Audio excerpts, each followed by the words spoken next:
মানুষ বড় অভিমানী প্রাণী। সে চায় তার মন খারাপ হলে প্রিয় মানুষটাকে না বললেও সে বুঝে ফেলুক। ফোন করে খানিক ম্লান গলায় হ্যালো বলতেই ওপারের মানুষটা বলুক, তোমার মন খারাপ?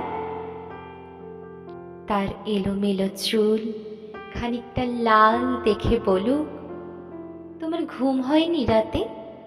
দুঃস্বপ্ন দেখেছ? টেনশন করছো কিছু নিয়ে? সে চায় মানুষটা বুঝুক, কখনো শক্ত করে বুকের সাথে চেপে ধরতে হয়, চোখের সামনে আলতো করে হাত ছুঁয়ে বন্ধ করে দিতে হয় চোখের পাতা।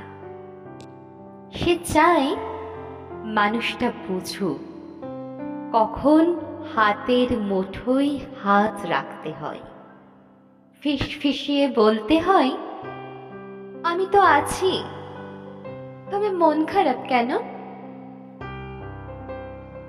সে চায় মাঝরাত্রে সে টের পাক পাশের মানুষটা তার মাথার নিচের সরে যাওয়া বালিশটা ঠিক করে দিচ্ছে।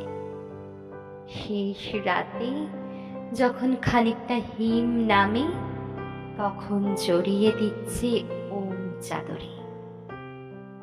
সে চায় তার জন্য মাঝরাত্রিরেও কেউ বাড়ি ফেরার অপেক্ষায় থাকুক, মনে রাখুক তার জন্মদিনের কথা, প্রথম দিনের কথা, স্পর্শ ও অনুভূতির কথা। সে চায় তাকে ছুঁয়ে দেখতে গিয়ে কেউ মিথ্যে মিথ্যে অজুহাত বানা, কেউ কপাল ছুঁয়ে বলুক, দেখি দেখি তোমার জ্বর নয় তো? অভিমানে দূরে যেতে চাইতে কেউ বলুক, খানিক ভুল করেছি বলেই দূরে সরে যেতে হবে, তবে এই যে এত ভালোবাসি তাতে আরো কাছে আসা যায় না? আরো আরো কাছে, অনেক অনেকটা কাছে। মানুষ বড় অভিমানী প্রাণী। তারা দুজনই কেবল ভাবে এ সবই ওই মানুষটা করুক, ওই অন্য মানুষটা। কিন্তু শেষমেশ করা হয় না কারোর।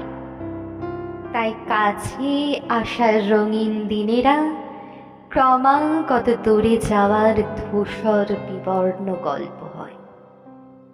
মানুষ বড্ড অভিমানী প্রাণী। অভিমানী সে ক্রমশই দূরে চলে যায় আর বুকে পুষে রাখে এক সমুদ্র আক্ষেপ।